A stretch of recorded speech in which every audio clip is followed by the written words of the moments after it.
right? 1, 2, 1, 2. I have a drum set at my house. I play drums too, a little Really? bit.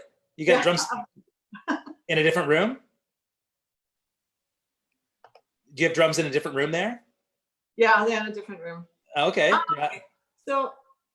So that's watch together with friends or a group. So I click on that, right? Yeah, you just hit start, and then you can say something about it if you want to host your watch party, or you can just hit start again, and you're good to go.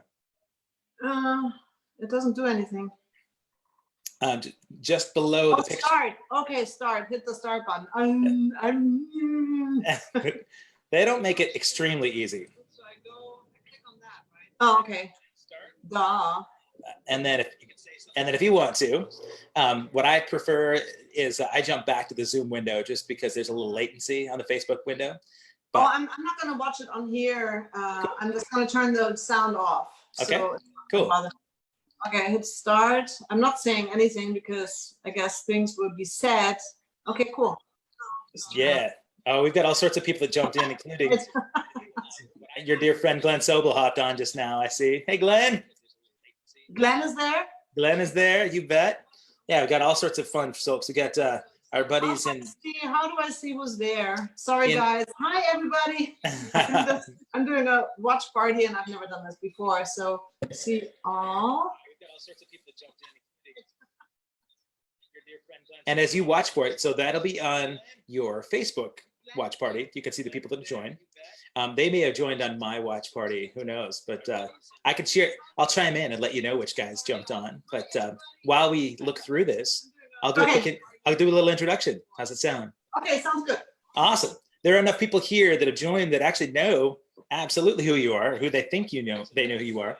But I'm going to start by saying, in 2002, I was playing with Animotion up in Toronto. And at the same weekend that we played up there at Massey Hall, Rod Stewart was playing across town at Air Canada Center, I believe. And so we went over to see our beautiful guitarist, Don Kirkpatrick from Animotion, playing with Rod Stewart. And there was no way that you could watch that show without being completely mesmerized by this leggy, tall, blonde German bombshell. Oh my God, you're making me blush. I am. Well, I was blushing a little bit. That was fun. But yeah, so 2002, 18 years ago, I got to meet you for the first time. And when we went backstage, I remember just being amazed by how personable and kind and really approachable you were. So the whole focus on these casts that I'm doing is to share attention and my appreciation for people that have made an impact on my life that I can see are both inspiring and positive people. I feel blessed by having a circle of people in my life that I've come across that are like that. And you're one of those people. There've been a handful of times that I see that you've made an impact. And so, ladies and gentlemen, all the way from Germany via Los Angeles right now, we have KATJA REICKERMANN. Hello, everybody. Thanks for having me, Kevin. I'm so glad to have you. You've got some cool artwork besides your sax in the background. What's that? Oh, I got to tell you something about that piece. It's called San Telmo. And you know what? It's kind of, I need to turn this away because it's distracting me. I'm going to look at my computer where the watch party is, but then I get distracted, so I have to turn it away. Nice. Anyway, so yeah, this art piece is called San Telmo, and it's made by an artist called, oh God, I don't know if I need to look how to exactly pronounce his name. May Marcelo Elias, I think, is how you pronounce his name. He's an Argentinian artist, and he saw me play with Rod Stewart in Argentina, and he painted this for me, and he sent it to me as a gift. Wow. So yeah, it's beautiful. It's been getting a lot of exposure because I'm doing like all these Facebook Live things here. And you know, the painting is always in the background, so I always try to have like a little bit, you know, of this backdrop, so to make it just whatever. Yeah, you know? I mean, I have a small little studio here, but you know, yeah. Just before we went on live, you said you got drums somewhere in there. Not in here. They're in a different room. Okay. All right. So maybe we do another podcast at another time and you can hop down behind the kit. Well, maybe later on I can walk upstairs and play a little bit. Hey, I have a question. Do you have me on loud from your speakers? Because I think I hear myself in an echo here. I've actually just got headphones on, so there's no speaker happening here, but it could be that you're hearing an echo on your end. Do you want to pop an earbud in maybe, if that would help to kill the echo? Just one, yeah, but I have to go find them though. Can you entertain the people for a second? Oh yeah, absolutely. You bet. Right back, guys. And all right, so I will entertain you.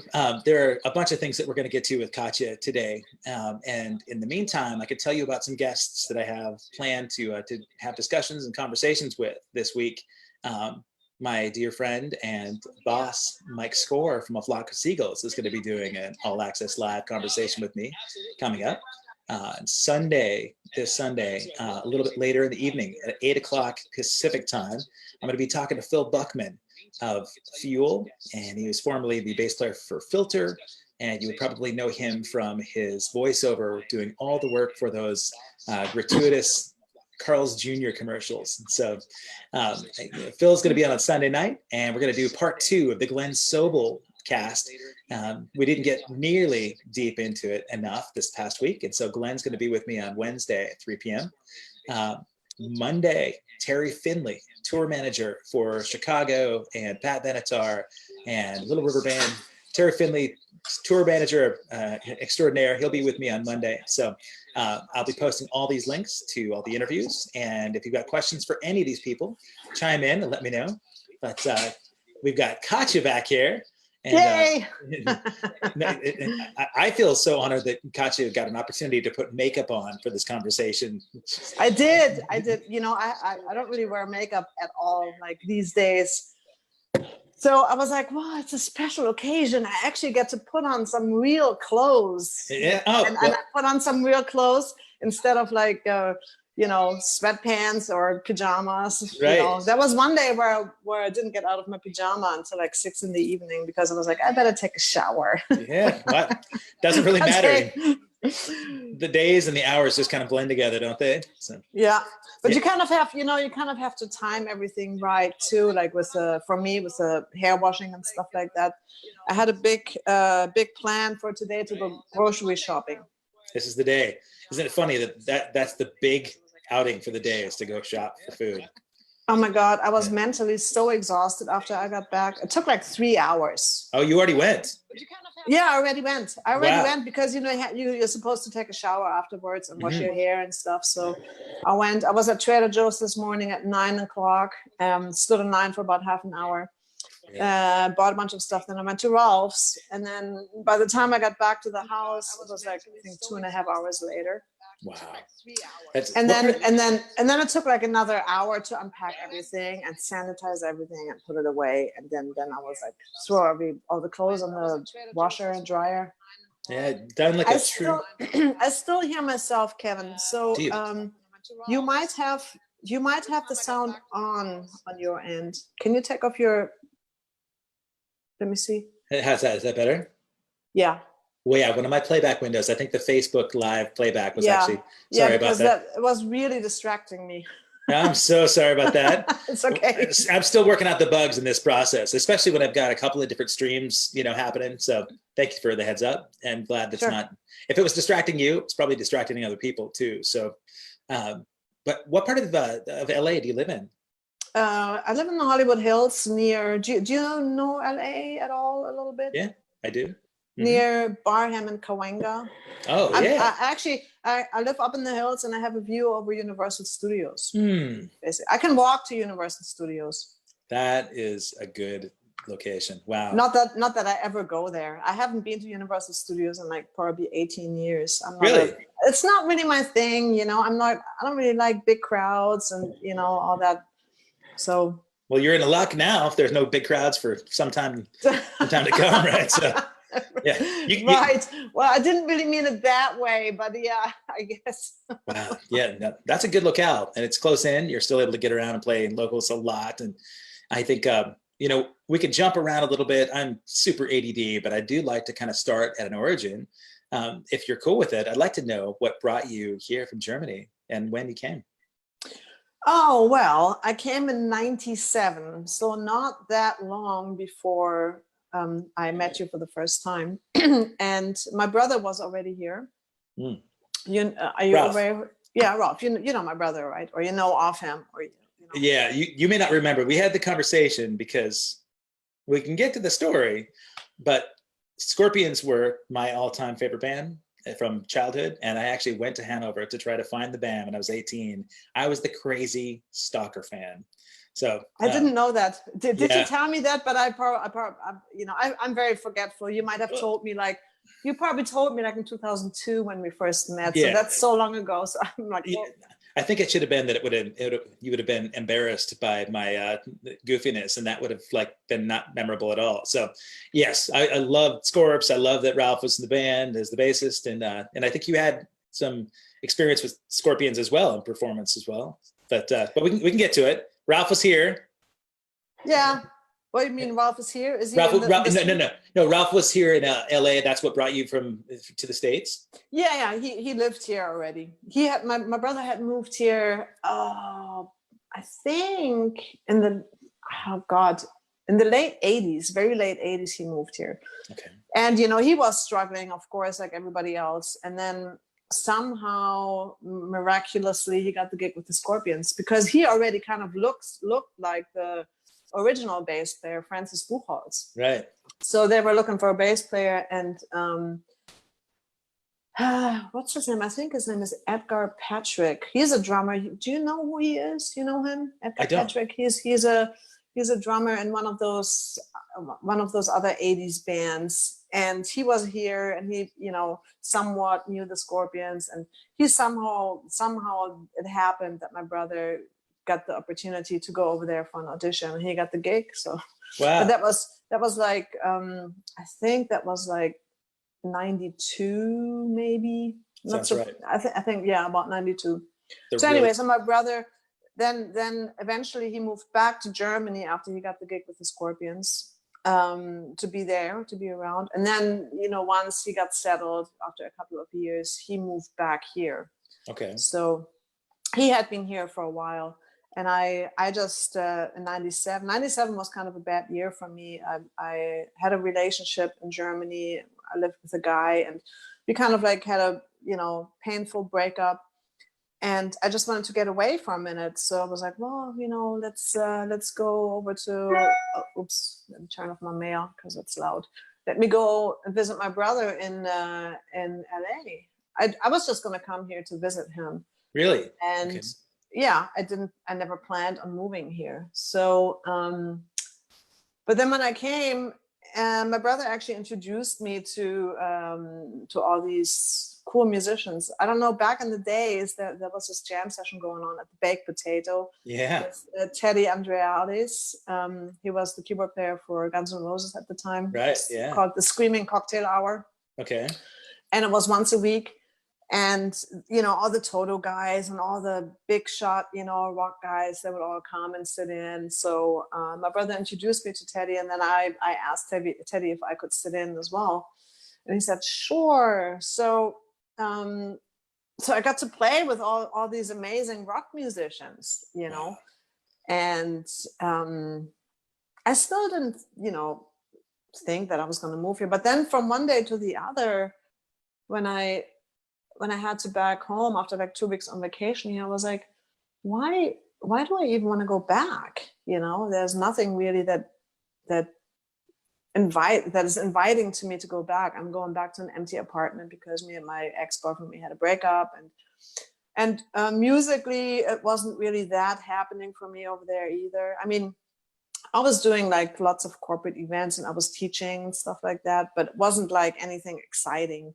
Sure. So no big rock and roll started there. Yeah. So I just decided, hey man, I'm gonna go back, and I sold everything I owned within 1 month, and I booked a ticket like a month later to come back here. So that's what I did. I never came back. Really, never went back. And you had a landing pad here. Your brother had kind of introduced you to some people, but you didn't have a gig to come to yet? No, I had absolutely no gig, and I barely knew anybody. I knew a handful of people from those 2 weeks I was here jamming. But then I just paid my dues for the next whatever 2 years. I went out basically every night by myself, me and my saxophone. I found clubs that had live music, and I did what I did with the Screaming Cocktail Hour. I just walked up to the people and said, "Hey, I just moved here from Germany. Can I sit in with you guys?" And that's how I ended up meeting all these people. The networking thing is so important, right? I mean, it's invaluable. Yeah, it is. I had a conversation with Joel Stevenette yesterday. He's an incredible drummer. He's in Salt Lake right now, but lived in Nashville and moved to Nashville without knowing anyone. And his brother brought him, I think he told the story about this 3-foot rule that he brought him to a McDonald's, and Joel said, "Man, I know not one soul in this town." And he said, "Anytime you're within 3 feet of another person, reach out your hand, introduce yourself to them, and say, this is what I do. Joel's a drummer." He said, "I know no one. I'm looking for a gig." And that person he talked to didn't play, but he knew somebody else that was looking for a drummer at the point. And as you know, walking up there, completely vulnerable, just hanging it all out there with, just your pride in a sling, saying, "I play sax. I want to play with your band." Facing rejection is a pretty scary thing, right? In a big city with a whole lot of competition. Oh yeah, and especially being a girl, I got a lot of reactions, like people looking up and down at me, kind of like, "What? Yeah. You want to play? You play?" It's like, yeah, go to talk to that guy over there. Maybe he'll let you play. It's a curse. So I had a couple of those, and but then eventually, I ended up playing, and people like me. So, what was your first real gig that you landed here in town? You mean first paying gig, or? Okay, right. Okay, yeah. Because we could talk a little bit about the gigs that were fulfilling to you. If it doesn't have to be financially fulfilling and sustainable, but if there was a gig that you thought, "Man, in my wildest dreams, I don't know that I would have thought that I would have that gig." So was there something that you picked up that wasn't a pay gig, but was a really cool first start?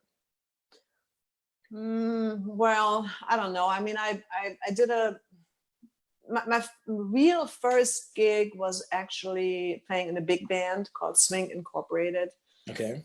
So that was kind of fun. That was a regular gig. Like, I think it was once a week or something like that. So that it didn't really paid, like, maybe, I don't know if it even paid anything at all, maybe $20 or something, because it was a big band, and But that was at the time, after the movie Swingers came out. Do you remember? And so the swing dance was kind of big. So it was kind of fun. Yeah. I was always looking forward to those. And it made me practice my reading chops. So that was fun. Then my the first actual paying gig, funny enough, was in Las Vegas. And that was after I had been here for a year. Okay. I got hired to play at the Fontana Room at the Bellagio Hotel in December '98. Wow. Because the Bellagio opened up then, and they were looking for an act, and they had hired this guy. His name is Nossi. He's a flamenco guitar player, to play there with his, I believe it was a trio at the time, or a quartet. Do you know Ed Roth? Edward Roth? Oh, of course, yeah. Yeah, so Ed was doing that gig. Oh, so, wow. And I think it was through Ed, because I had known Ed for many years through my ex-boyfriend in Germany. Okay. So I think Ed got me that gig, and then Enzo Tedesco, drummer. Yeah. Oh, yeah. Yeah. He was. That's when I met Enzo. Enzo passed away, right?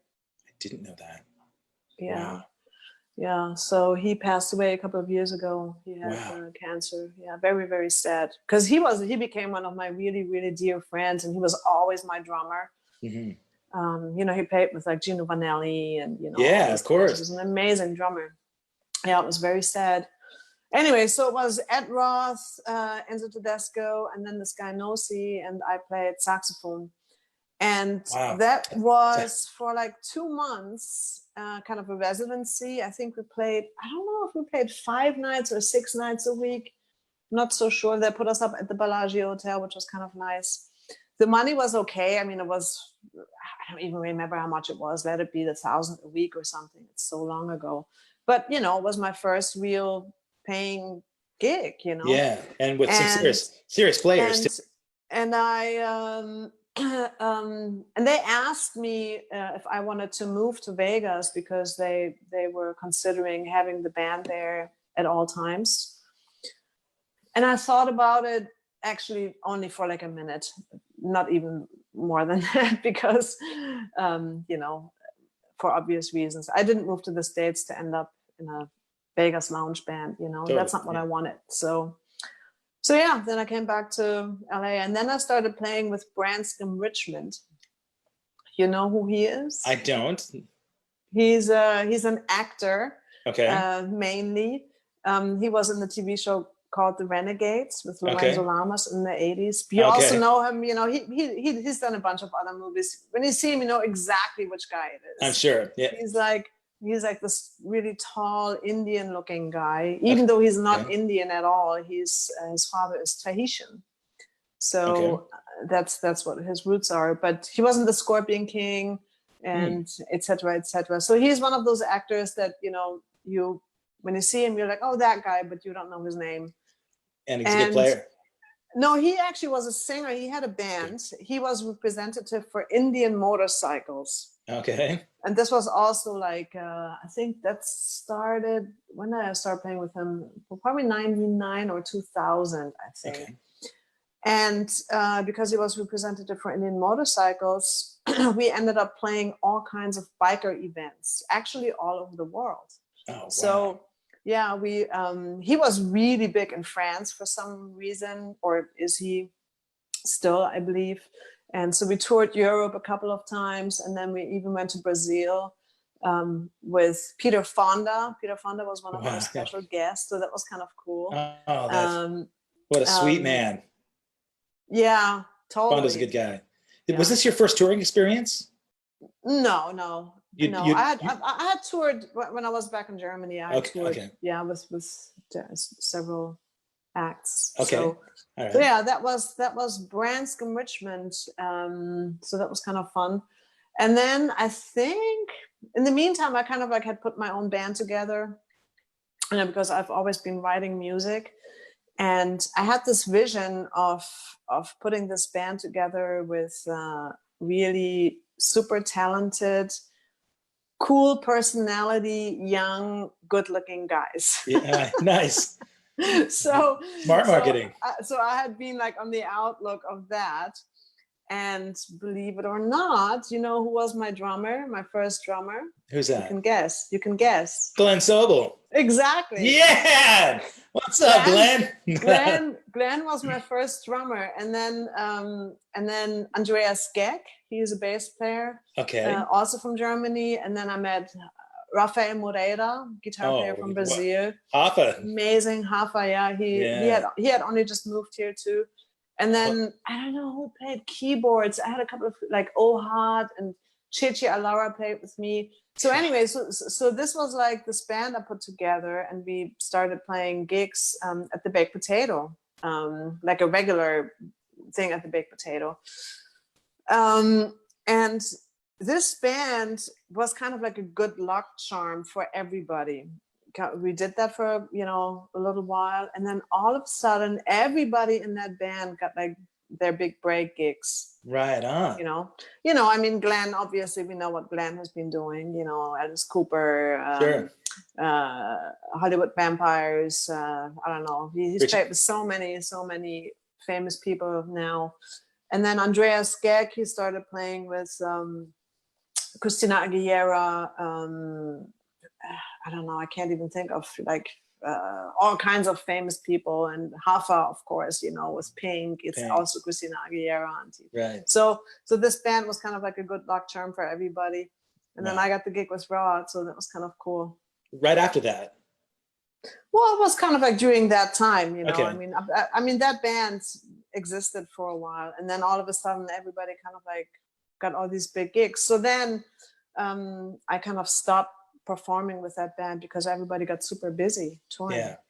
Yeah. Well, I would imagine there can be only so it's got a small window with a band like that has pretty much all stars or the players that are so in demand at that point. Yeah, you can't just fill your days with free gigs, the baked potato. But for those of you that are listening and listen to the Glenn Sobel conversation the other day, you heard about the baked potato. If you've not been to LA and seen this little tiny club, every night you can walk into this dingy little supper club and see the greatest musicians on the planet.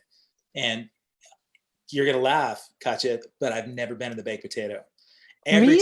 I really haven't. Every time I've gone there, I've got gigs where I'm working and I can't convince whatever person that I'm with that, hey, I just need a couple of hours to go and hit the baked potato. Or I'm with my buddies that live there that are like, you know what, man, we were at the potato, yesterday. So I've never been. If you wouldn't mind, tell me a good night that I want to come down. I'd love to have you, break me in on the baked potato some night that we can find a good show. That sounds great. I need to. The baked potato, I think it must be by now, it must be like almost 60 years old, because it was already like 40 years old when I moved Right. here, and I've been here 22 years. So, and I don't think it has changed at all. I think Right. it's exactly the same. They've never cleaned it. No. Well, they do that. Yeah. But it's funny because I live very close to the baked potato, not even 5 minutes away. And I drive by there like pretty much every day. And I usually check who's playing. And yesterday I drove by there and I saw the owner, Justin Randy, as he was just entering. And I stopped because him and I have been friends, ever since like 22 years. I've known him for so long. And so good news is that they are just now installing a live streaming system. Wow. So yeah, he was telling me that he was there to test it out, and that that's now going to start happening. So even if you're never here when there's a cool show going on, Wow. you'll be able to to go watch it at a live streaming show. That's cool, but it's not the same. It's not about the same. I need to be in that room. That's true. You gotta, because there's something about a smell in a room like that, right? When you walk into a place that acts that history, Yeah. I was joking about not cleaning it, but the ambiance is so much more a part than just the sound. It's the sound of the room and the feel of the tables and just the atmosphere, right? So I need that in my life. I'll get there. Okay. But Kevin, where do you live? I live in Portland. Oh, okay. Yeah, and I'm down in LA a bunch. We just saw you Valentine's Day weekend. We did that gig at Microsoft Theater, and yeah, I think I'm probably in LA 5-6 times at least a year. NAMM show. This is the last. I didn't go to the NAMM show this last year for the first time in a long time, and it was kind of nice to take a break. But yeah, it's the same old.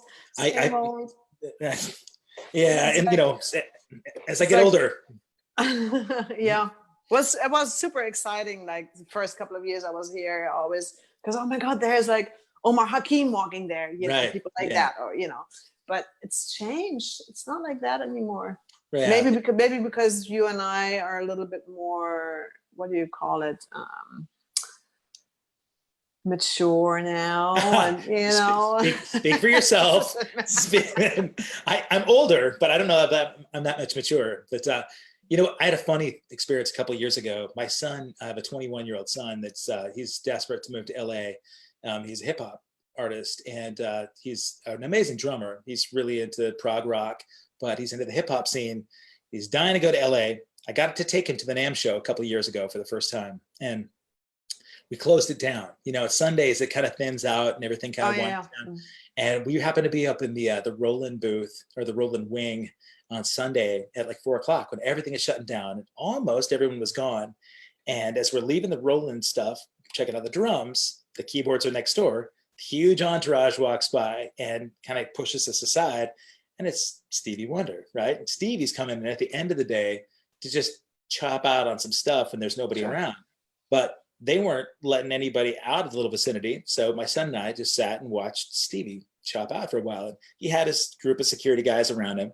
And I know that he is a mainstay there in the scene. I know that you've run across him a bunch of times. That our pal Dave Scholes has great experiences of running across Stevie.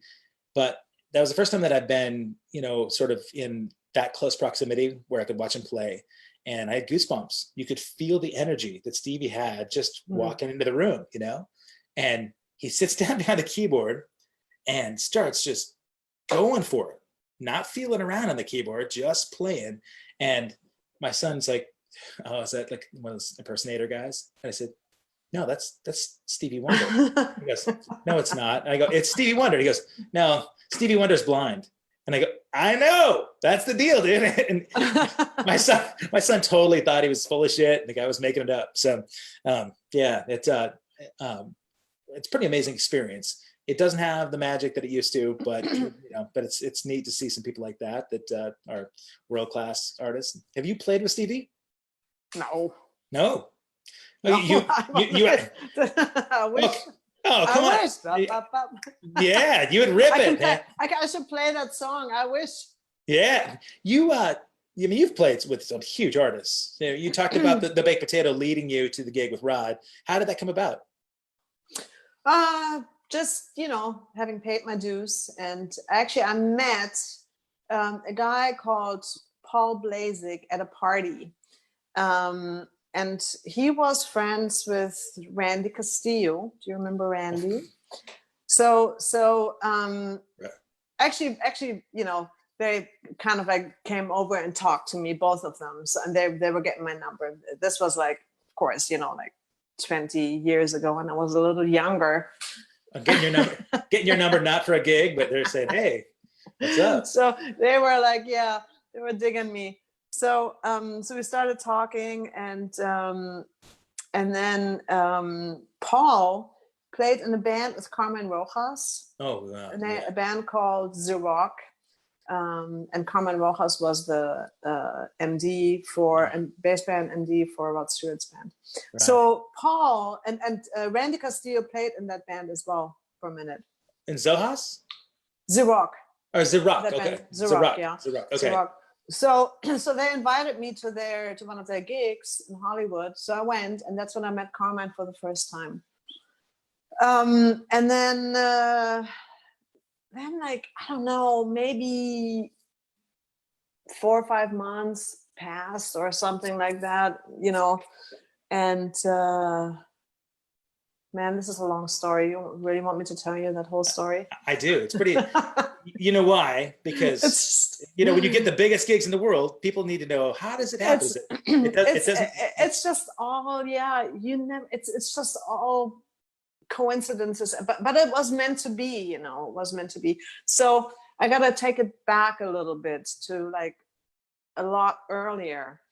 One of the reasons why I play the saxophone is my old boyfriend from when I was in my early 20s. His name is Andy Hess. Andy Hess has been a bass player based out of New York for many, many, many great people like John Scofield. I don't know, he's played with everybody really. But at the time, in 2001, he was on tour with the Black Crowes. And they were supposed to perform here in Los Angeles on September 11th, 2001. So, oh shit, I'm sorry. So Andy, him and I had been friends, for a long time. So he called me up and he was like, "Hey, I'm in town. I actually have a gig tomorrow. I would like to invite you to come to the show. And tonight I have a day off. So let's go meet up and, have a drink."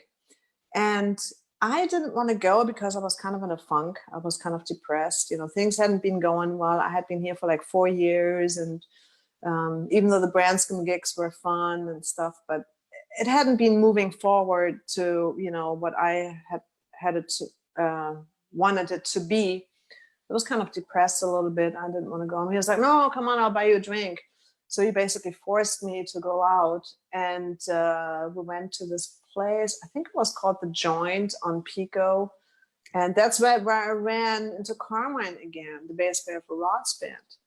He happened to be there. And he looked at me and was like, "Hey, you're the saxophone player I met, a couple of months ago, right?" I'm like, "Yeah." He was like, "Well, too bad I didn't have your information because I just had to hire a female saxophone player for Rod Stewart's band." but I already have somebody. So, and I'm like, oh, damn it, you know. So, but then he got my number. He said, well, you never know. I might need a backup if things don't work out. So, and that's what happened. Things didn't work out with that other girl. She happened to have a broken finger sometime really soon. Yeah, no, I don't know. Well, that, but No so anyway, so that's when I got the, like, I think it was like not even 2 weeks later where I got this panic phone call from Carmine, like at a Thursday evening, like 5 o'clock in the evening. It was like, hey, could you come for an audition tomorrow morning at 10 o'clock for Rod Stewart's band? And I'm like, let me check my calendar. Yeah. You know, I'm like, of course it was completely empty. It was like, of course, yeah. But I made him wait like, I don't know, a couple of seconds. Yeah. But I was like, yeah, sure. So, yeah, then he came by and dropped off a CD, actually a disc with 5 songs for me to learn, like a live recording of the show.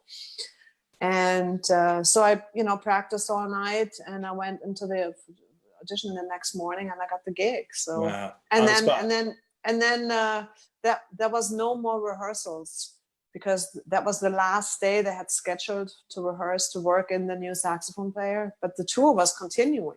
Oh my God. Wow. So I had to basically learn the whole show without any rehearsals and do the first show in front of 15,000 people, wow, not having rehearsed anything. No kidding. Go back to the audition thing for a second. So you did the audition, 10 o'clock in the morning. Was the whole band there? Was Rod there? You had yeah, of course. The whole band was there. Everybody was playing. Everybody was using in-ears. I had never used in-ears before. Okay. It was a third encore. And Rod was there, and Penny was there, his now wife. She was his girlfriend at the time. But Rod didn't sing. He was just kind of like standing behind the mixing board and listening to me play. So, and I played my solo, and some guys have all the luck. I had my eyes closed. Yeah. When after my solo, I opened, and he was standing there like that. Nice. And that was it, really. So like just on the spot, hired you, said, all right, I'm going on tour. And how much time between then and when you hit the road?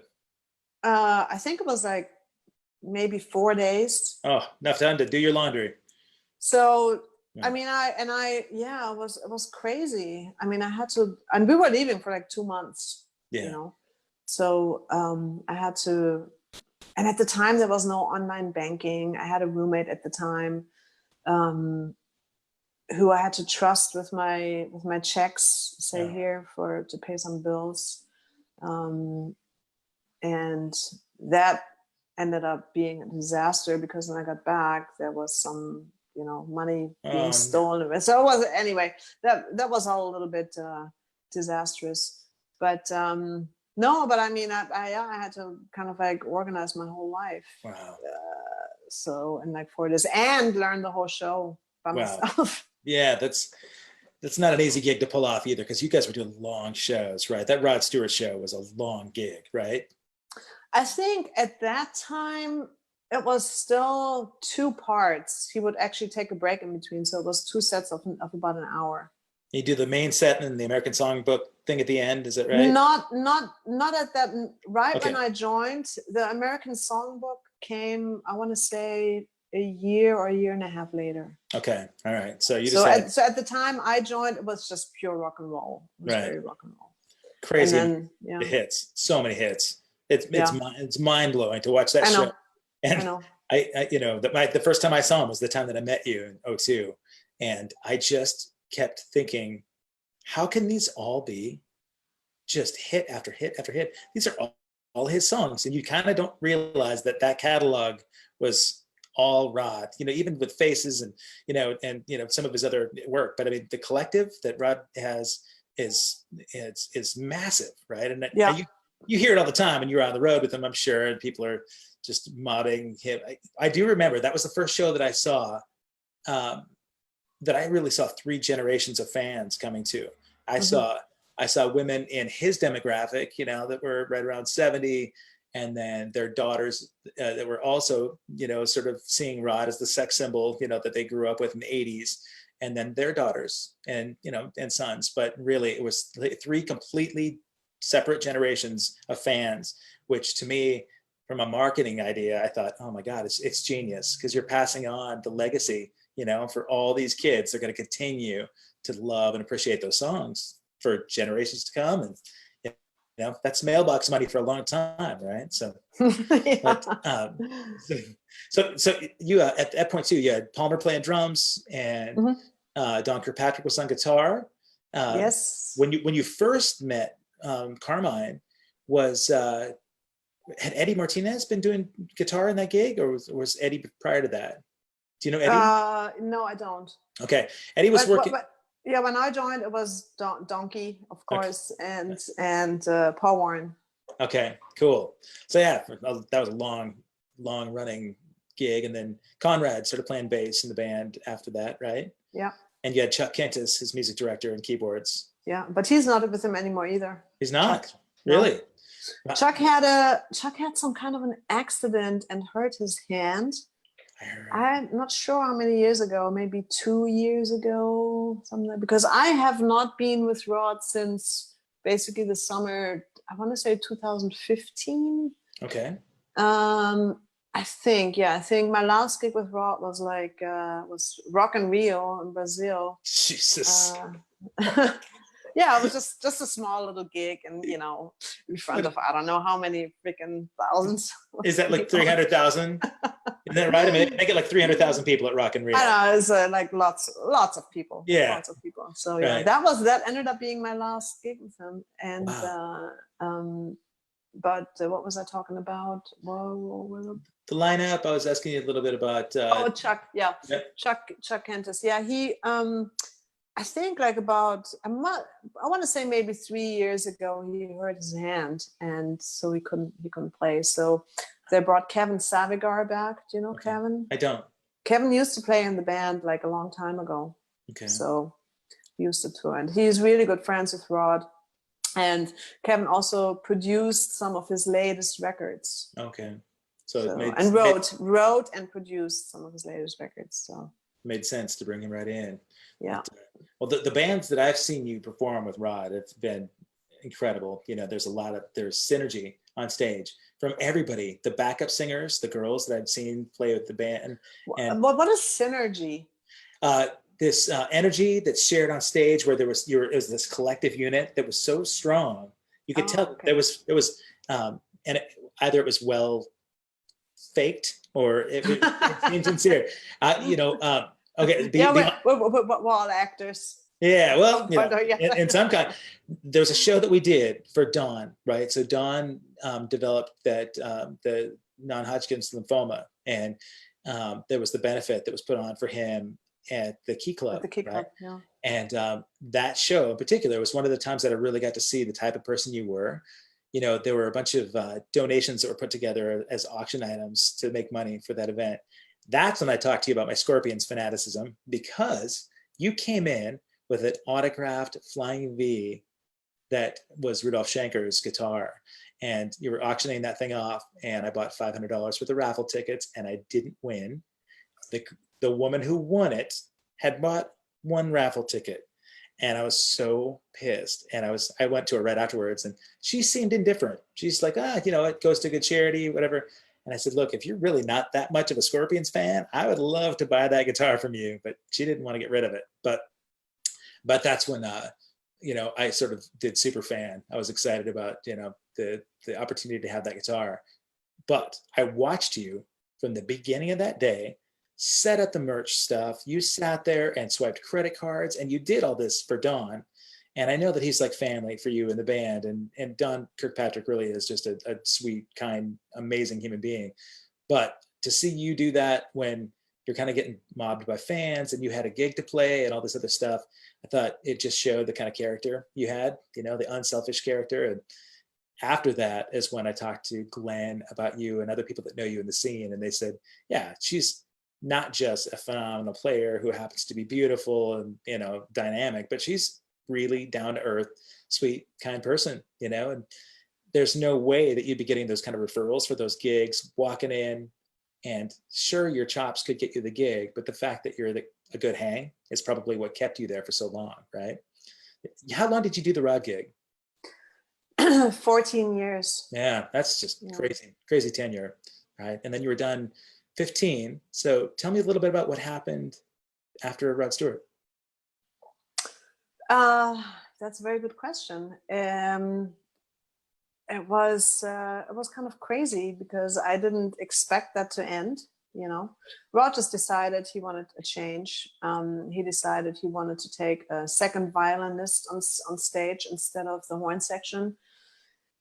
And so he called me personally and he said to me, you know, this is one of the hardest phone calls I've ever had to make because, you know, this is, you know, it's hard to let you go because you're great, you know, everybody loves you. You've never been anything else but professional, blah, blah, blah.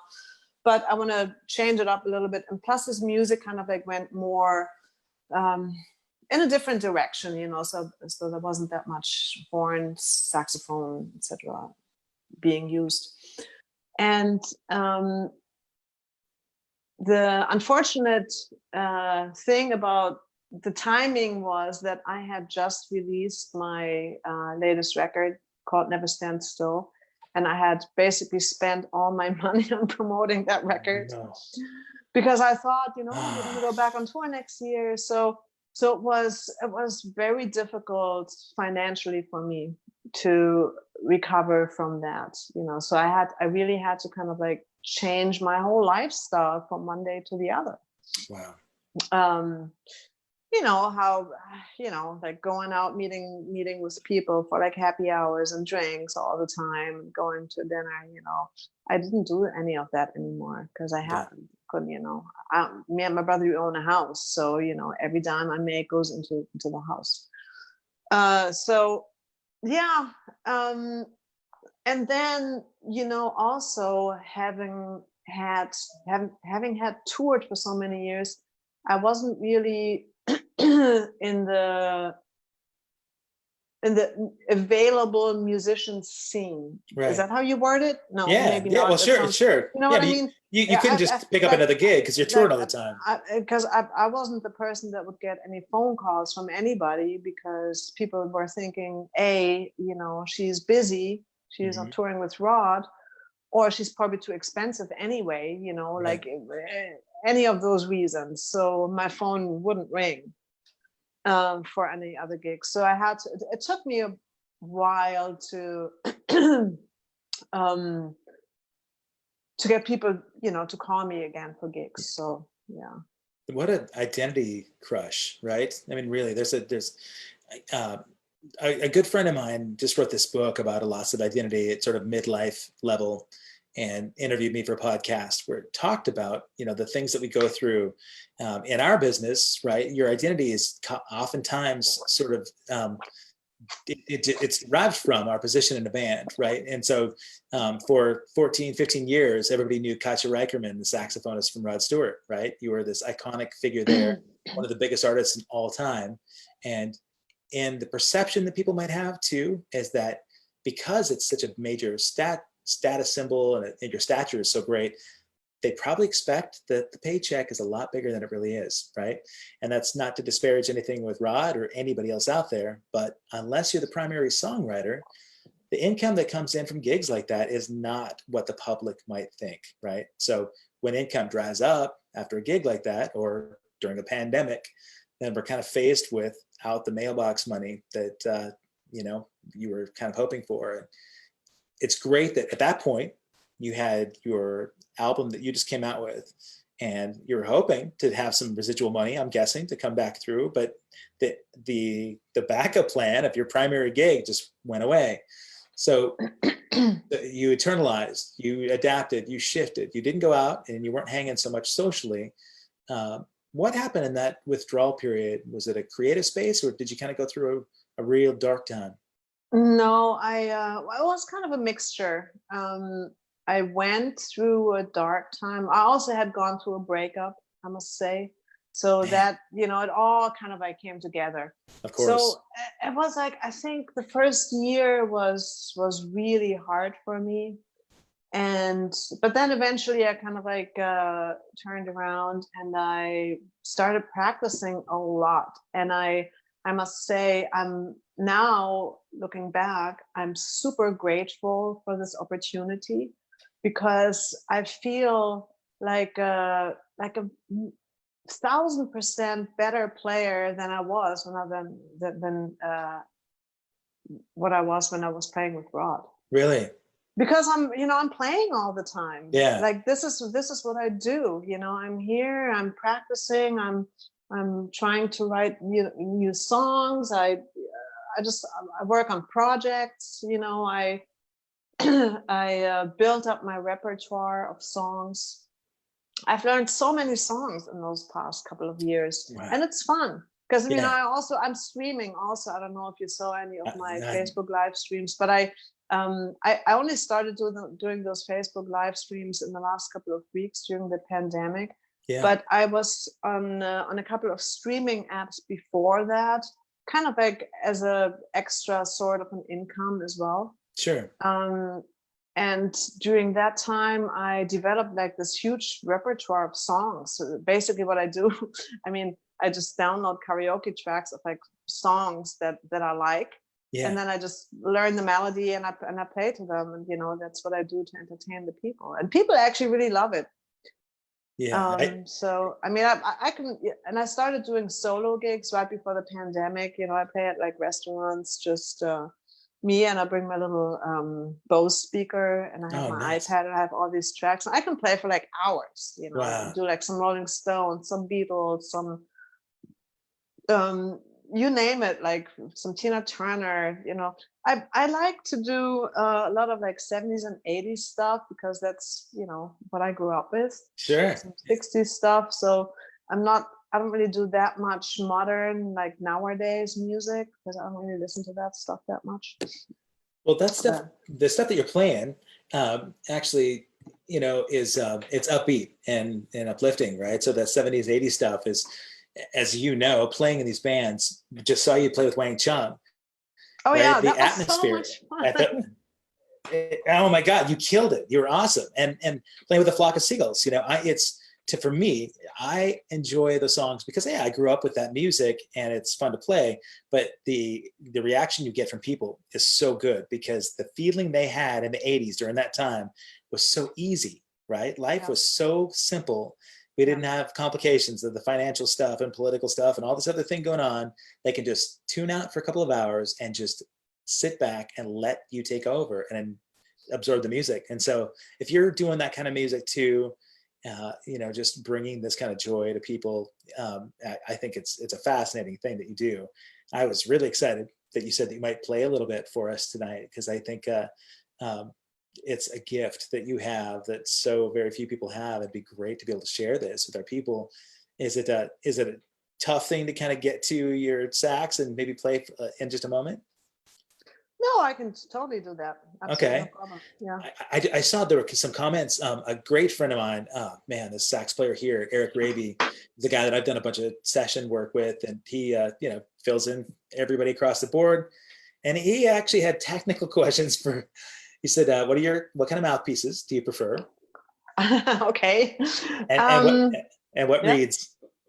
Okay, so first to the reeds, I play 4 stone reeds. These are Japanese. Let me see if I have one here that I can show to him. But they are actually plastic reeds, because I'm allergic to cane. Wow. I can't play any. Yeah, let me see. I have some. Here. When did you discover that allergy? There. Okay. Oh yeah. No kidding. So that's what the reeds look like. I mean, they kind of look like a real wood reed, but they are made out of plastic. I don't know what exactly the material is, but they are really good. I used to play reeds called berry reeds. They're also plastic reeds, but they stopped kind of like sounding so good. I mean, they weren't very consistent in the sound quality, so I had to find an alternative. And this one is the best. Actually, on my Barry sax, I play fiber reed, so that's a different kind. But the 4 stone, I really like them on my alto and on my tenor. And mouthpiece wise, I play a Theowani on my alto. Okay. Theowani mouthpiece. and Guardala on the tenor. Okay, and Eric, that was for you. I hope those answers satisfy. I'm curious about the plastic reeds. How did those absorb the moisture when you're? I mean, do you have to soak, or I mean, we typically have to soak it. They don't. It's not really about the moisture with the reeds, I guess. Okay. I never thought about that, but Yeah, they don't really absorb the moisture. I guess when you play cane, you're supposed to kind of like soak them a little bit, but I don't even know why that is, because I haven't played cane reeds in so long, so I don't even know. I break out like right here when I play them. I don't know why. It's weird. You could blame it on the reed. Might just be. No, I'm just kidding. But it's another weird thing. Like I don't like to touch raw wood either. Really? Like for instance, like ice cream on a wood stick. What do you call those? Popsicle? Yeah. Is that what you call them? Popsicle stick. Yeah. I cannot touch that. I'm like, it's like freaking me out. Wow, that's like, an interesting phobia. I don't have a problem touching wood that's lacquered. I'm German, guys, so sometimes my whatever I'm talking about might sound really weird. So excuse my German English. I love but you know what I'm talking about. So so I can't like it makes me feel like if you forced me to touch a popsicle stick, it would make me feel like I have like a hair growing on my teeth. That's an interesting phobia. That's wow. It's weird, completely weird. And drumsticks, you got to use lacquer drumsticks if you're going to sit down and play. Otherwise, yeah, of course. But they usually are, Yeah. I mean, I've never seen a drumstick that's not. Yeah. Well, a lot of guys that have a tendency to sweat when they're playing, myself included, will get they call it a nude stick, where it's just an unlacquered stick, and just keeps your hands kind of tacky and gritty when you're playing. But it might be better, especially when you start sweating. When your hands. That makes complete sense. Yeah. I was looking at some of these questions. Mike May is asking, "Are you wearing the knee-high boots for the interview?" We already talked about that, Mike. No, you know what she did put on were these badass red leather pants and the pleather pants. They're not really. They look like leather, but they're not. I dressed up for the occasion. But here, since you have another saxophone player friend in there, I wrote a book. I want to talk about that real quick. Please do. And it looks like this. I mean, this is just the cover. It's called 101 Soulful Funk Licks. And this is only the CD, the book cover. I printed it out. The book is actually available as an ebook only. Okay. So you can order it on my website at KATJA in the store section. And what it is, it's a compilation of 101 soulful funk licks. So what I did is just because I don't think there's any book like that out there. There's a million saxophone books out there that have like all these fancy and crazy complicated jazz licks with like diminished scales and blah blah blah. Yeah. But there's not really one book that's that's got simple, cool like licks that like that you used to hear like in the 70s or over like funk music, like listening to Maceo Parker or soul music like Junior Walker and the All Stars and stuff like that. So I decided that I'm going to write one. So this book has some typical alto licks, some typical tenor licks, and some also typical baritone licks. Wow, nice! I love Barry sax. Which is like so cool. I mean, Barry is more like a bass instrument, but I think there are like some super cool licks that you can incorporate in your solos if you want, because they're so rhythmic. Yeah. And anyway, so that's that's a new project that I have been working on. And because a lot of people have asked about audio to this book, I decided, I didn't have audio to it, but I decided to shoot a video. So I did that the last week, actually. So this is brand new. I shot a video where I recorded all licks, then I edited it together. I had to learn how to edit. Nice. all that myself. We're getting all creative and we need projects during This this is the time. pandemic.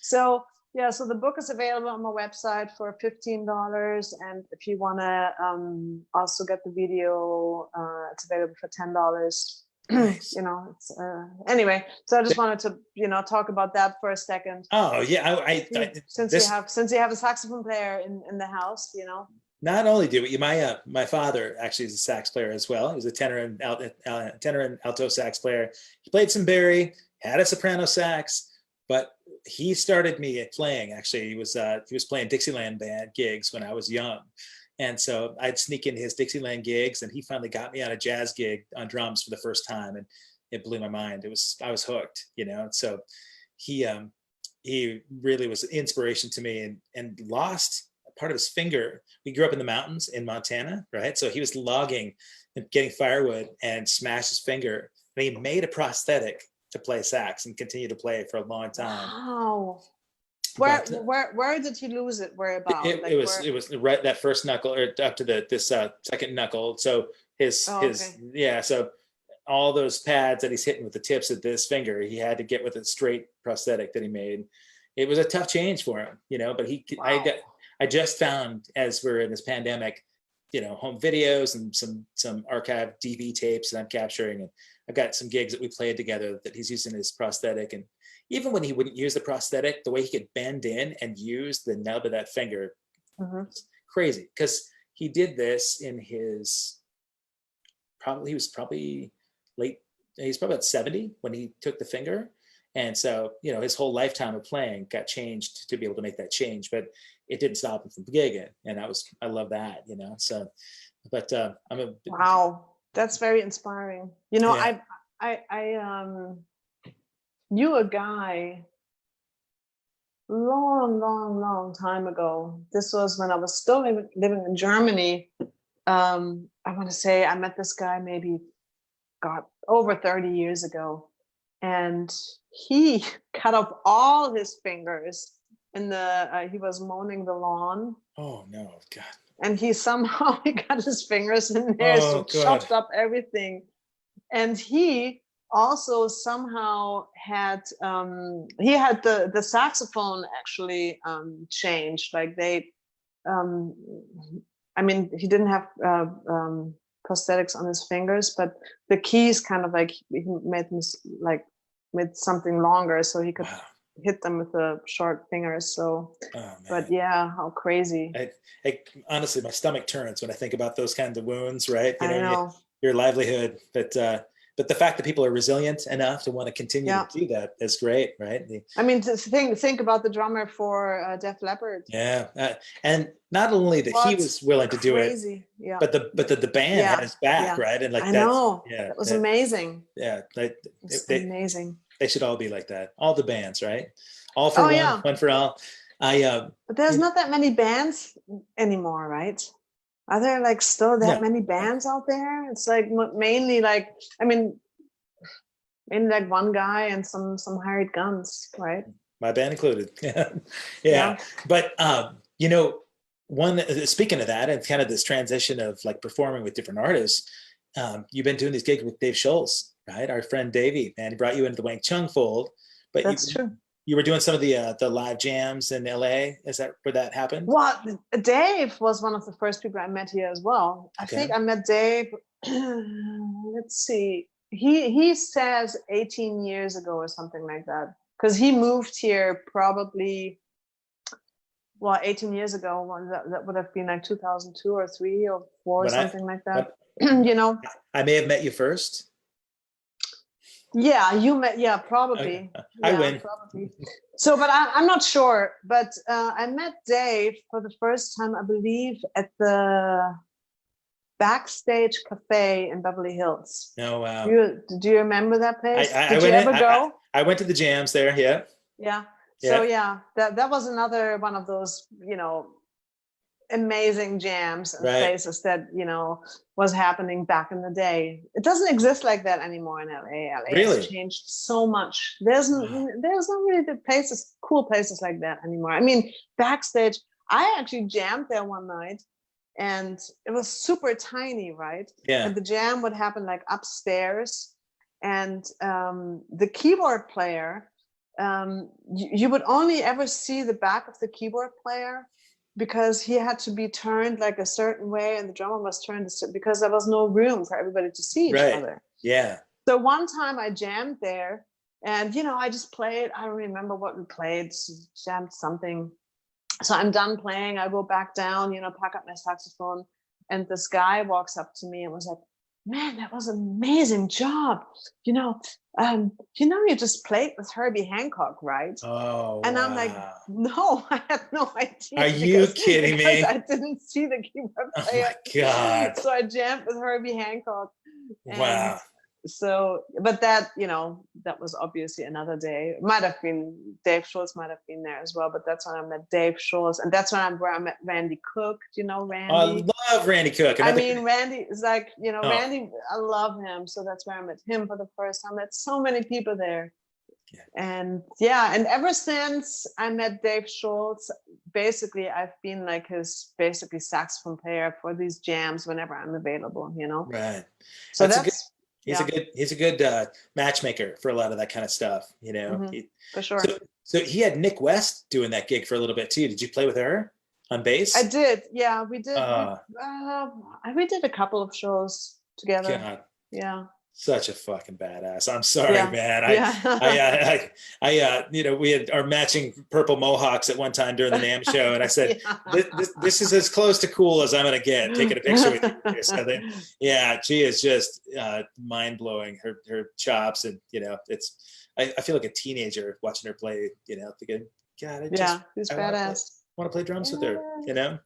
But how's your pink mohawk now? It's so not. I wear a purple shirt now because it's I look like Nick Nolte's mugshot right now.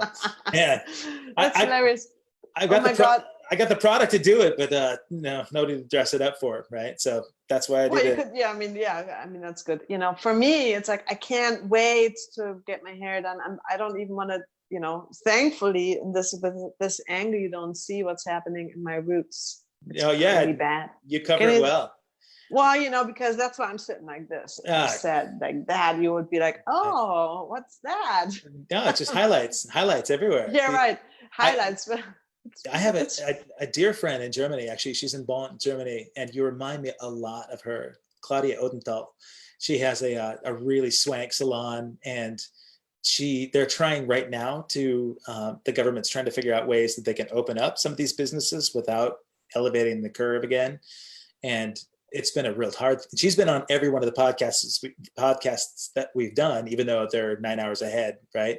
But she is kind of panicking right now about having to go back in because everybody wants all their hair done again right now, and they're not real meticulous about like being cautious with their masks. And all of my hair people, she does my hair when I'm actually out in Europe. She came over to London and did my hair when we're out. And I've got people here that they're like family to me, that I have them do my hair. And I want to support them as well, And so, I feel for all the people that we have in our close circle that are involved in our daily lives that are impacted, but this is kind of the idea behind the podcast, is just to share fun conversations. I mean, we can talk about stuff that are going on that impacts us in a negative way, but I love talking about things that you've done to keep yourself busy.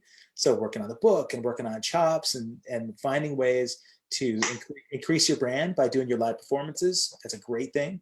I think a couple of people that I had on early on, Josh, the drummer from Wang Chung that you played with, is a great singer-songwriter. Yeah, it's got a beautiful voice, and he plays acoustic guitar. And he wants to sort of look at different opportunities to perform and monetize some kind of gig. If you're doing that through virtual and streaming, at least he could extend his reach a little bit there. And I love that opportunity here. And not only to pimp your wares and talk about your products, but if you're able to do some of these solo shows, where some events can pick you up and wait for the next big opportunity to play in front of a lot of people, I'd love for them to hear you, So do you have, I mean, if you've got a few minutes, I really would love to share your beautiful music with people. Would you be cool with it? Sure. Excellent. What should I play? You want me to play some of my original music, maybe? I absolutely Just would. wondering. Yeah. All right, let's see. I haven't really, you know what? I actually have taken a break from playing my original music for a while. So let's see, what can I do? You could play one of your 101 soulful funky licks. Is that your phone? I think Yeah. Sorry. Yeah. Most of my close friends aren't paying attention to my request to not contact me. I'm gonna try to take this out. Let's see what happens. Okay. Can you say something? Yes, I'm here. Okay, now you're very low. I don't know why. I'm a soft talker. Oh shit. Hold on. All Say right. something? I'm talking. Hello, KATJA. You're really low. I can barely hear you right now. Okay. I don't know why that is. Let's see. So, I can boost my levels here. Is that any better? yeah, I can't hear you at all. So I have to. Can you still hear me? Oh yeah, I can hear you really well. You're loud. Hold on. While she locks back in again, we've got KATJA REICKERMANN here, credible saxophonist to the stars, played for a decade and a half with Rod Stewart, and we talked a little bit about her exposure to a bunch of the artists early on in LA, and she's getting ready to perform. She's going to perform a little bit for us today, so this will be a nice gift, nice surprise. There she is. We got Sideways KATJA. All right. And I think it's just trying to connect your audio now too. So it's all right. Now you're back. Okay. I'm back, but you are sideways. And so, yeah, so are you. So, am I? Yeah. Okay. I did that. No, but hold on. Okay, there it is. There it is. So Beautiful. well, this is like there's some technical problems here, guys. Sorry about that. I was just telling them a little bit about the setup, and one thing I didn't ask you about. Ralph was Scorpions. I had read somewhere that you did some performances with Scorps too. Is that right? I did. Well, it was only one performance actually, to be honest with you, because Scorpions, that's not really saxophone music, right? Right. Well, they did the orchestral stuff. Yeah, but that wasn't when I played with them. They actually did a tribute to Elvis Presley at some point, and there was a couple of songs where they needed saxophone, so that's when they called me to do it. Wow. So it was in Hamburg, like some corporate event or something like that. That's cool. That's awesome. What part of what? But of course, that goes onto my resume, as it should, man. It only matters to me, It's true. The craziest Scorps fan you'll find. That's true. When I went there to Hanover, there was a music store that had all these bootleg records of Scorpions, and I spent way too much money on records that I had to carry back on my backpack for 2 months. But the music store owner said, well, Uli Roth lives right around the corner here.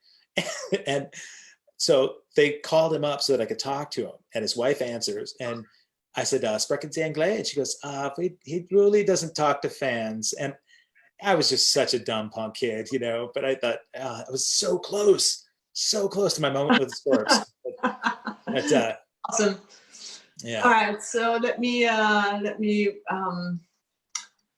find. Because I haven't played my original songs in a long time, but let me find. I'm gonna do one that's kind of fun, like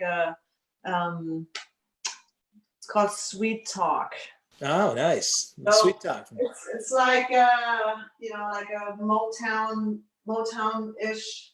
Very cool. Very cool. Yeah, how lucky are we? You guys will see my rap pants. I love it. Love it. Rock star. Dressed up for the occasion.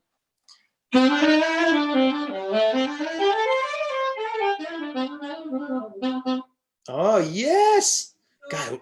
Tune is it's a little fun Motown tune from my latest record called Never Stand Still.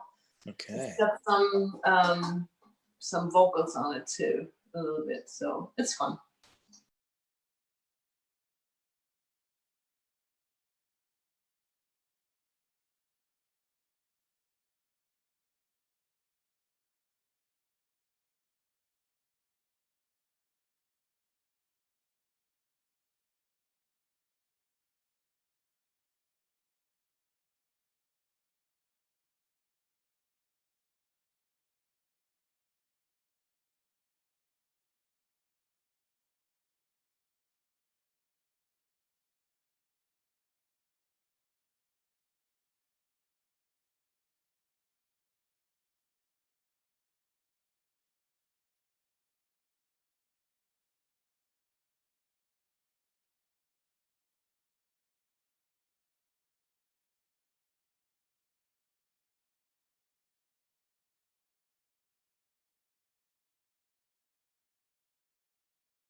Oh my God. That is so, so tasty. Man, I love it. Thank you so much for that. Wow. You wrote that song. That's off the Never Stand Back? Never Stand Still. Never Stand Still. And the song is called? Sweet Talk. Sweet Talk. Yeah, I felt like it was sweet talking. Yeah, you know, the vocalist is kind of sweet talking to me. Yeah, this was a fun record. It was my third solo record that I did, but this is my favorite because it's all kind of like 70s inspired soul, you know, kind of like like who, you know, like inspired by the Temptations. Like I tried to actually write real melodies, you know, Yeah. and like real song structures. And I used a lot of horn section, of course, inspired by Tower of Power. Like I played a lot of Barry sax on this record as well. So yeah, it was a fun project. Oh man, I gotta pick up the record. That's amazing. So we can get everything at KATJAREICKERMANN.com on your website. Yeah, go to the store section. Yeah. Okay, cool. Awesome. Yeah. I mean that particular record, I don't have any more hard copies because I only had 1,000 printed. But you can you know, digitally download them all. Okay. Or just, you know, yeah, or just go to YouTube as well. You know, iTunes or on Spotify. It's on Spotify. Yeah. Okay. Okay. Right on. Yeah. I can't even tell you how much I appreciated that. That was a lot of fun. Tell me about the sax. That's a gorgeous looking saxophone. Where's this from? Well, this saxophone, you know, I get a lot of people like complaining about me not polishing my saxophone. Look at this. Yeah. I love it. People think it should look like that, like shiny, you know, yeah. Which is like where because it rubs against the clothing. But I actually really like it the way it is, kind of like not so shiny. Yeah. It's from 1958. Wow. I mean, of course, if I had it taken apart and it needs to be serviced, I need new pads at some point, you know, then he would polish the whole thing and it would look shiny again. Man. But I actually kind of like it like this. Yeah. You know? It's worn. It's worked. But when I was playing with Rod, because all the other horn players like Ann and Jimmy, they, funny enough, also had silver instruments, and theirs were all shiny. So Rod would come to me and be like, "Can you freaking like polish your saxophone?" Or something? Yeah. I'm like, "No." your gritty looking saxophone. Maybe that's what happened. Yeah, exactly. Well, you know, one of the questions I had for you, since that was the biggest probably gig to date, right, in terms of like international recognition, is there anybody that you have on your horizon that you would love to play with? Well, I mean, there was always Prince, you know, but of course that's not going to happen anymore. Did you ever play with him? No. Man. But a good friend of mine played with him for many, many years. Renato. Yeah. You know Renato? Yeah, of course. Yep. Yeah. So he played. I think he was with him for like 12 years or something. God. And then you know, Kat Dyson I've been playing with her with Dave Schultz. Really? So we have this project together called the Funk Dolls, which is Dave Schultz's idea. Yeah. Basically, it's like an all female band and Dave. Yeah, I know why he does this, but no. But I think he had Nick on that gig too. The Nick West was. Yeah, Nick was on that gig, and yeah, exactly. So now, Kat Dyson is on that. You know, she played with Prince. Yeah, man. Like, Kat. Let me just put this back up the wall. Sure. Thank you for doing that. Yeah, Kat Dyson. I don't know if you could still hear me, but Kat was real good friends with Jennifer Batten.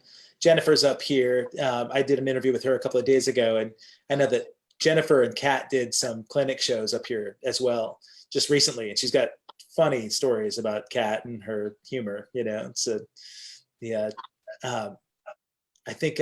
Well, and that was actually how I met Glenn, was through Jennifer when she moved up here, because he had been her drummer, and she referred him to come down there. So everybody loves Glenn, right? So. Yeah, I don't know if he's still here on our podcast, but I'm never surprised. I should never be surprised, right? That so many people in that circle know each other and have, like good things to say about each other.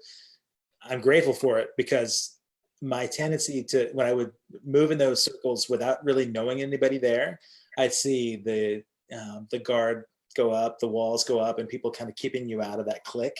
But then I see this community of people that really care about each other, and they don't feel threatened by sharing gig opportunities, and so I think it just depends on the person down there. But Randy Cook's another one. You mentioned Randy. I love Randy. Is it? I think he's cool because he's Canadian. I think that's where that came from. Maybe. But he's got a lot of buddies from up in that area that we're all friends. And the guitarist from the Flock of Seagulls and grew up with Randy Cook. They did gigs in the same circles together too. So everybody speaks highly of Randy, as they should. Great player, great human. Exactly. Yeah. I think I need to get Randy on here to do one of these because I think it'd be fun. Yeah, sure. All right. So we talked a little bit about KATJA getting your products out there. Any endorsements that you want to maybe promote a little bit and give? Oh, well, the Four Stone Reeds, of course, we talked about them already. You guys should check them out. And other than that, do we have any other? Oh, Selmer saxophones, of course. I play Selmer. Okay. These are all vintage horns. My alto is like from, I believe, 1958. The tenure from 1962. I also play a baritone. I got to show you my bari. So let's see it. Yeah, I love bari sax.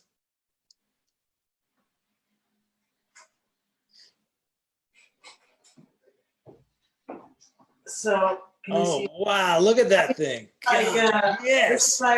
It's like such a badass horn. God. It's this. I think this is super old. It's even like from the 1920s or something like that. And it looks really super old as well. Wow. But I love the bari. Absolutely love the bari. Let me see if I can get a couple of notes out of it.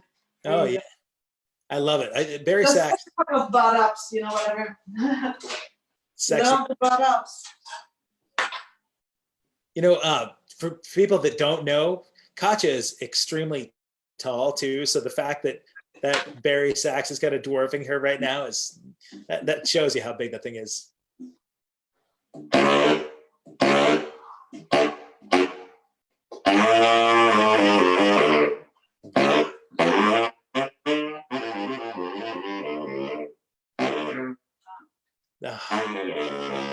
Anyway, that's pretty much about it, but it sounds so amazing. I love it. Oh my God.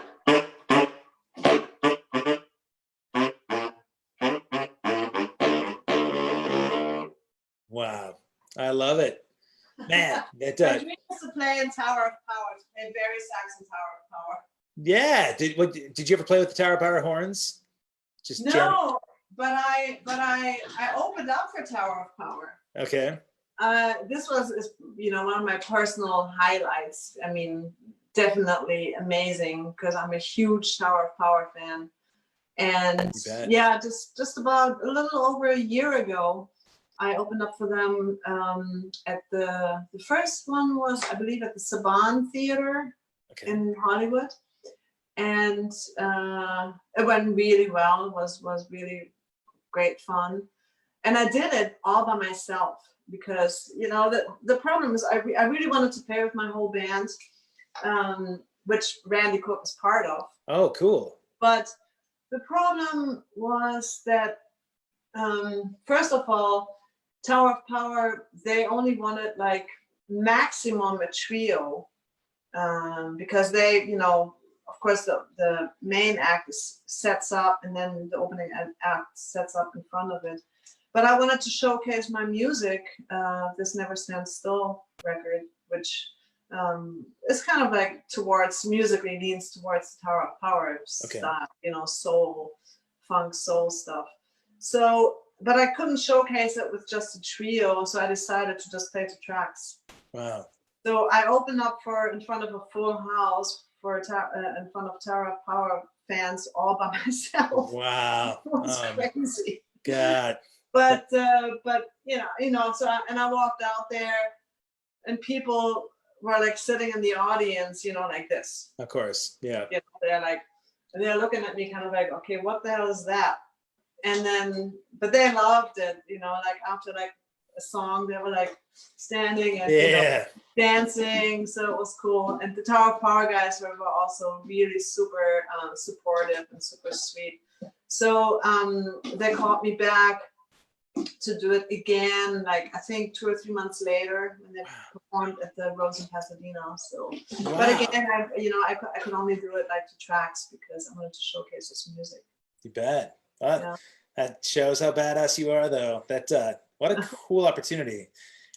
You mentioned that people at first were with their arms crossed and a little bit, with judgment about your performance as an attractive female performer. And I'm betting, unfortunately, that you've had to deal with that quite a bit, right? Like it seems like a lot of my friends that are in the industry, they're, it's a curse and a blessing, right? That you've got to really prove your worth because people are judging at first. And so you've got to kind of pull down those walls and disarm them a little bit with the fact that you know what the hell you're doing, right? The worst thing that I remember people coming up to Jennifer Batten, we do these gigs and people would say, "Oh my God, you are such a good guitarist for a girl." And then, oh my God, I cannot believe that people could even say, or think these things, but yeah, it's an uphill battle, I'm sure, for a female artist to feel respected. And players, cats know, right? But male, female, it doesn't matter. Guys that are in the know, but the casual fan, I would bet you have to win some of those over a little more by just having to be that much better, right? Yeah, it's unfortunate. But that's okay. You're able to do it, and I'm glad you are. I think one thing I would love if you wouldn't mind sharing as a sort of a parting thought is just what your vision is. You talked a little bit about the silver lining in this pandemic of making your skills better. How do you see your experience with the world in a positive way looking like once things clear up a bit? I really don't know what the world is going to look like for us performers in the near future. That's one thing that kind of like, if I think about it, makes me depressed because we all have worked so hard on our skills and wanting to go out and perform, and now I don't even know when this is going to happen again, because I'm pretty sure that us performers will be the very last ones going back to work, right? Because this is entertainment that's unnecessary for the world.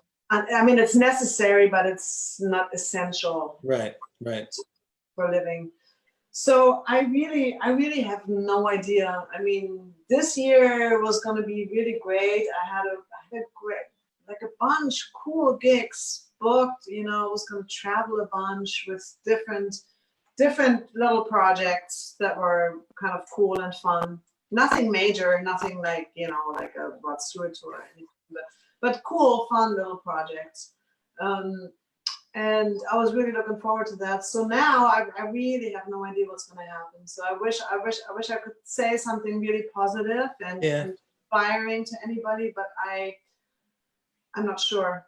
Yeah, well, it's not your responsibility, honestly. What you're doing is a positive thing. When you're sharing your music out here, even just this little performance you just did is such a valuable thing. It's a gift, right? People are so yearning for quality music and quality connection. And especially this kind of intimacy where we can just talk about real life stuff. I think it's important, and I'm grateful that you could talk about, your fear about what the future looks like, because we don't know. Nobody knows, right? It's all speculation. And if you can focus on those things that you're doing, you got a little window of control of things in your life that you can do something about, and you're doing it, like working on new music and helping market, the values and the assets that you do have. It's an important thing, because otherwise you could just pull the covers up over your head and feel like. I mean, I've also been doing lots of projects for other people, that kept me quite busy. Like some video, like a friend of mine, he asked me to do a video for him that he wants to release. He did like this really super cool track. So I've been doing that. And then some other people have asked me to record for them. So of course, you know, none of it is like has money involved. It's Right. all like everybody's just trying to stay busy. And I have been super busy doing all of that. So, but this morning I must honestly say, because I kind of like finished all those projects and also my own book project and the video and stuff like that. This morning I woke up and I was like, oh, now I need some new projects. So I always need to reinvent myself. You know, I've been starting to write again because I hadn't been writing much music. But I'm a little bit rusty on the technical side. So, I mean, I have a studio here, but I need to kind of like get into using all of that again a little better. Sure. I mean, it's not like, you know, I have plenty of ideas, but it's more the technical stuff that holds me back. So, The engineering part of the mixing and exactly. Yeah. So, but I really don't know. I mean, I wish it will all go back to normal soon and we can all have a big party and, you know, make music and dance around and stuff. I hope so. I look forward to that. I look forward to having my first trip to the Baked Potato, escorted by KATJA REICKERMANN. You know? Excellent. I'll pay the cover as long as you show me the ropes. All right. Oh my God! And those baked potatoes are amazing. Like, you know, the place is called baked potato because that's all they serve there. Of course, Really? it's alcoholic, but the baked potatoes are huge. they're like massive. And you know, it's like a big old list of stuff that you can get them with. My favorite actually is with, I know it sounds kind of like weird, and that's usually not stuff what I usually would eat, but the one I always get has, I think, apple smoked ham, Okay. corn, and pineapple.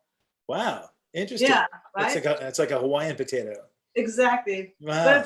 But it's super yummy. So A lot of flavor. I miss those baked potatoes. Man, the things we take for granted, right? That's true. Yeah. Well, I look forward to having a baked potato with you. Go to check out some music, and I really am excited to get through some of this material on your website too. I can't tell you how much I appreciate the time that you spent with me. It's just beautiful. I think if you're listening to this and you're watching, check out KATJAREICKERMANN.com. Go find her on her Facebook page. You've got a great Instagram, right? You're pretty active on your socials. So I'm trying to, trying to be active because, you know, this is the time. This is the time. This Absolutely. is the time to do it. Yep. Yeah. Support her when you can. And if you've got that contact for the next big gig, throw it her way. She definitely deserves it. She's pro. So thank you so much, Kevin, for having me. And it's really, really nice to actually spend some time with you. This was the most time we've ever spent together. It's the truth. Yeah. It's always busy backstage and but not for lack of trying, you know. So let's do it more. And we'll do it before the baked potato opens up again. Sounds good. Bye, Thank Kevin. you, man. Have a beautiful weekend. Take Bye. care, everyone. Thanks for the time.